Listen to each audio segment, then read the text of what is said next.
The Tudors, coproduction américaine, canadienne et irlandaise créée par Michael Hirst. Composée de 38 épisodes, elle a été diffusée de 2007 à 2010 par Showtime.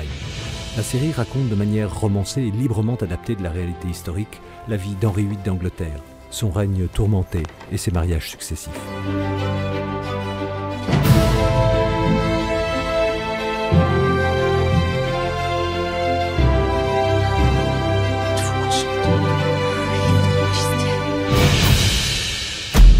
La série est écrite par un scénariste anglais, Michael Hirst, qui signe ici son premier travail pour la télévision.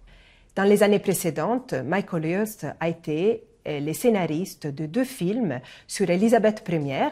Il s'agit des films qui ont fait un bon succès des publics et probablement The Tudors, la série télévisée, profite de ces succès pour raconter l'histoire du père d'Élisabeth.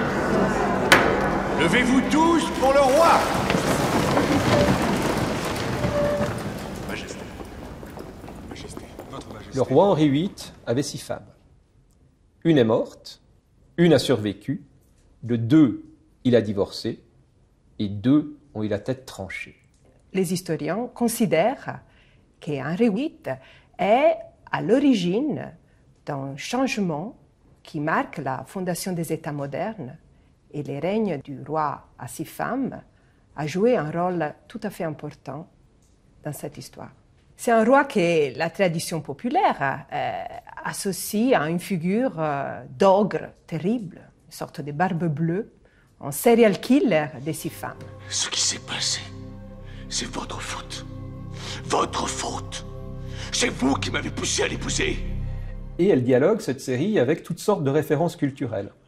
Qu'elles soient littéraires, qu'elles soient artistiques, qu'elles viennent de la culture populaire. Et ça, c'est intéressant. Il y a une claire allusion au Richard III, la pièce de Shakespeare, Richard III étant le roi cruel et sanguinaire par excellence. Et il est évident que lorsqu'on voit Jonathan Rhys-Meyers interpréter un Henri VIII vieillissant, boiteux, bossu, eh bien, l'allusion à Richard III est tout à fait limpide. Il faut reconnaître que les formes d'esthétisation contemporaine peuvent être assez radicales. Alors, c'est le cas notamment dans les images promotionnelles, très clairement, mais c'est également le cas sur la jaquette ou l'affiche de la saison 3.